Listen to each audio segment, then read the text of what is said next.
se fijan los salarios. Nosotros, y de paso intentamos, sin extendernos, hacerlo un poco más así, interactivo. ¿Cómo creéis que se fijan los salarios? O si lo sabéis, pues ¿cómo se fijan los salarios? ¿O cómo se fija el beneficio? Bueno, para avanzar, dado que ha habido demasiadas manos levantadas y no sé a quién dársela, vamos a avanzar. Bueno, está claro que en la economía clásica, en los teóricos de la economía, los llamados padres, Adam Smith, David Ricardo, está la idea, sobre todo empezando por Smith, un señor, digamos que es el considerado el padre de los primeros escritos de economía, planteó que la única fuente de riqueza es el trabajo. No era marxista, pero dijo eso. De hecho, Marx en realidad tomó ese concepto respecto al valor que ya había dicho Smith y que confirmó Ricardo. Es decir, efectivamente, es más, Smith habla, el trabajo es la medida de todas las cosas. Y efectivamente es así. Porque cuando nosotros vemos cualquier instrumento, cualquier cacharro que está elaborado, sabemos que en realidad es una suma de trabajo. Primero para sacar el mineral, luego, digamos, para transformarlo, luego para hacer distintas transformaciones, pero son trabajo acumulado. Ningún bien tiene valor en la naturaleza. Cuando nosotros paseamos por la montaña y vemos todos un montón de colores, y por ahí incluso vemos amarillo, incluso, pues a lo mejor es oro. Pero no tiene ningún valor porque está sin sacar y de hecho si está ahí y nadie se ha apropiado de él es porque no es rentable el trabajo de extraerlo respecto a lo que vamos a conseguir. Y las tonalidades de la montaña son en última instancia la mezcla de minerales que tenemos. Con esto quiero subrayar que en última instancia cuando estamos hablando de que todo es trabajo, efectivamente todo es trabajo aunque tenga materia, pero digamos la materia sin trabajo de por medio no tiene valor. No tiene valor. De ahí que decía Smith, Ricardo y luego, digamos, acordó también Marx de que la única fuente de riqueza es el trabajo, la única fuente de creación de riqueza es el trabajo. Pero resulta que tanto Smith como Ricardo dijeron, vale, sobre todo Ricardo dijo, esto es así. No olvidemos que Ricardo era un brillante, pero era un gran capitalista. Y entonces dijo, esto es así, pero resulta que para que la economía se mantenga en el tiempo es necesario que los capitalistas tengan muchos beneficios para que luego inviertan. La pregunta podría uno decir, sí, ¿por qué no los trabajadores? Que sean los que inviertan, ¿no? Pero él era un empresario capitalista y obviamente pensó desde su perspectiva. Y de hecho, él planteó justamente esto. Bueno, por lo tanto, para que los capitalistas tengan muchos beneficios con los que puedan invertir, hace falta que los salarios, todo lo contrario, sean lo más bajos posible, de subsistencia. Y esa es la forma que desde siempre en el capitalismo, no vamos a entrar en la era anterior, en el sistema anterior, feudal, no vamos a entrar en ello ahora, pero desde el capitalismo es esencialmente cómo se fijan los salarios. Depende, la subsistencia hay que entenderla en función también del momento histórico y del lugar. Las condiciones de subsistencia que pretende un trabajador alemán son más elevadas, obviamente, que las de un trabajador en Brasil, o incluso en España. Pero eso también tiene que ver con la historia, de la lucha de clases, de los conflictos, de la búsqueda de mejoras de condiciones de vida, y también con otros factores, porque a veces es necesario también, lo ha sido durante un largo tiempo, durante un largo periodo de posguerra para el capitalismo en su conjunto, de que los salarios crezcan para que haya una suficiente demanda. Uno se puede preguntar, ¿y por qué no ahora? Porque eso ocurrió en el periodo fundamentalmente de posguerra, en donde la economía no estaba globalizada todavía, sino que la economía estaba dividida en mercados nacionales bastante protegidos, y si no se podía exportar, porque había muchas barreras de exportación, la única manera de vender más para entendernos y para conseguir más beneficios era conseguir que en el interior del país se comprase cada vez más.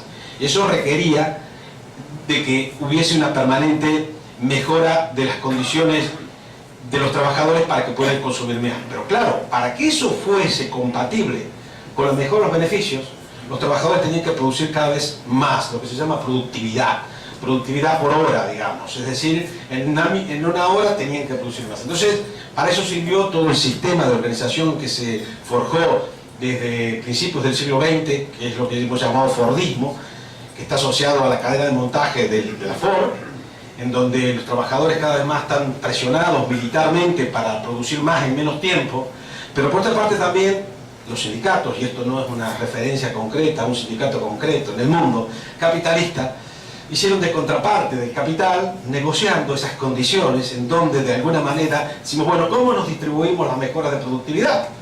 Y eso es lo que explica que los sindicatos hoy estén tan jodidos. Y yo colaboro con los sindicatos y no estoy en contra de los sindicatos, quiero aclarar. Es más, creo que si uno quiere mejorar y cambiar los sindicatos, habrá que hacerlo desde dentro, no contra ellos. Pero sí quiero subrayar que esa es la función que han cumplido, sobre todo en la posguerra, los sindicatos en la mayoría de los países del mundo y sobre todo en el mundo desarrollado.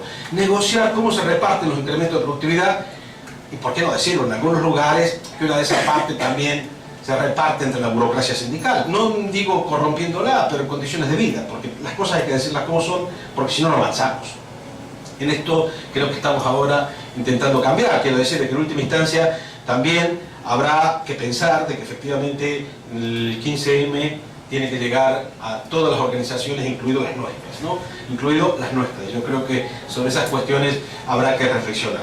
Pues esto porque yo esto le he comentado a algunos compañeros sindicalistas, dirigentes también, que en Argentina, cuando la izquierda ganó, estoy hablando hace mucho tiempo, en los 70, a una regional de la Central de Trabajadores, la primera decisión que adoptó es de que liberados los mínimos. Pero no porque no peleara que tener más liberados, sino los mínimos porque en última instancia un liberado que se convierte en liberado permanente deja de ser un trabajador. Es decir, deja de tener la mentalidad de un trabajador y de comprender las condiciones de los trabajadores. Bueno, he aprovechado para señalar esta cuestión. La fábula de la mermelada ilustra más o menos la idea del valor trabajo en relación a lo que estamos hablando, es decir, de que es la única fuente de riqueza.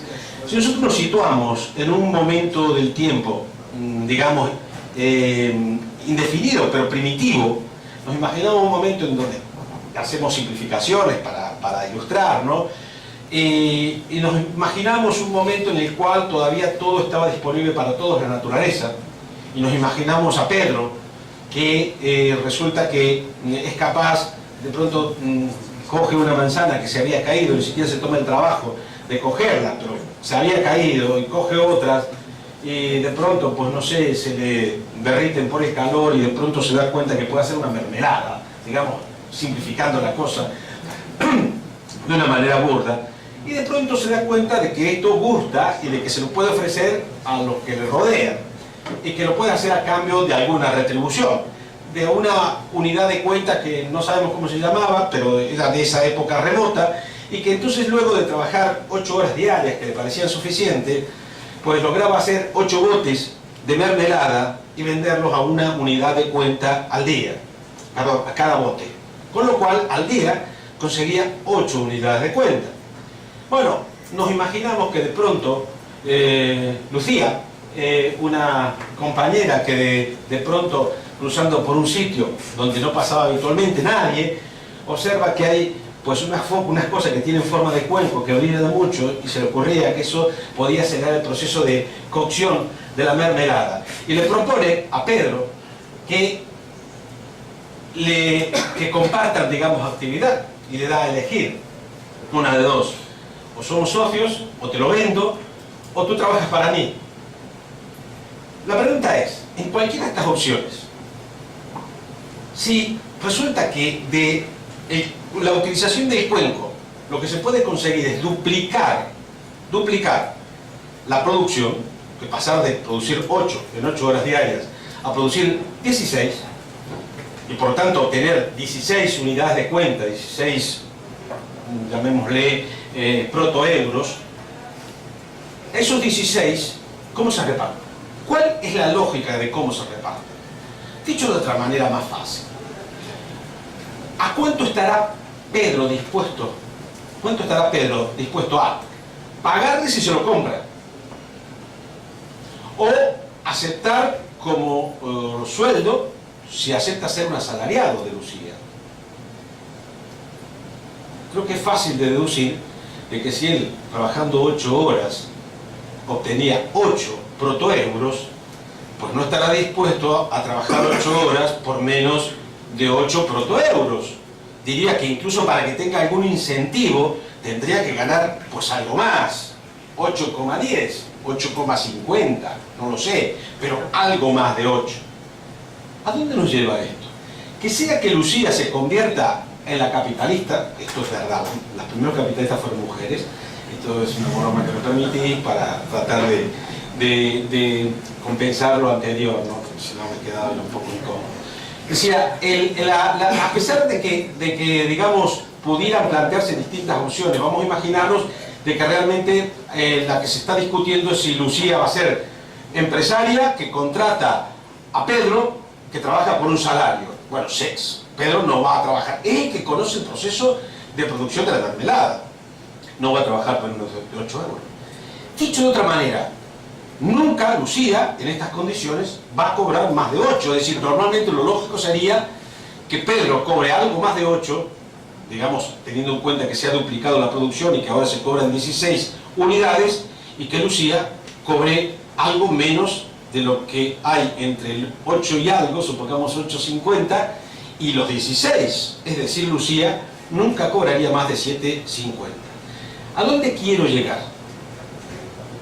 De que obviamente si hay algo que científica, matemáticamente está limitado, es el beneficio, o debería estar. Otra cosa es lo que legalmente en este sistema se invoca, pero la legitimidad, la legalidad no hace la legitimidad, bueno, la hace formalmente, pero la realidad es que incuestionablemente si hay algo que es más, yo creo que el movimiento, los nuevos movimientos reivindicatorios de hoy, de una sociedad distinta, es primero, diría, el objetivo donde deberíamos ir, central, es a revisar esa cuestión que es la madre de todas las demás.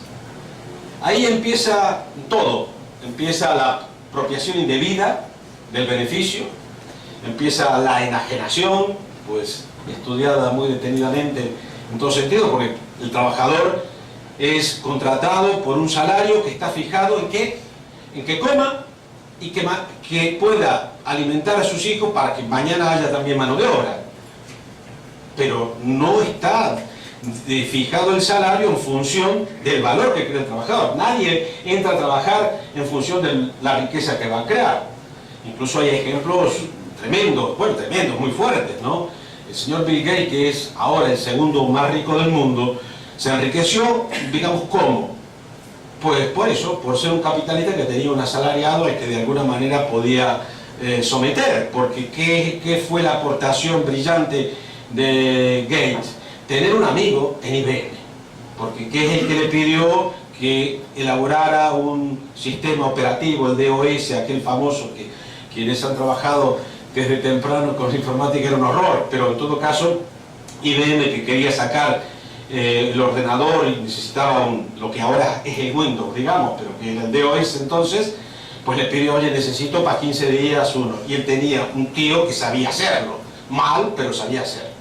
Se enriqueció Bill Gates, no el otro tío que en todo caso a lo mejor después fue muy bien pagado, etcétera, pero no es Bill Gates. Esto en última instancia demuestra el papel del capitalista, es decir, apropiarse del trabajo ajeno.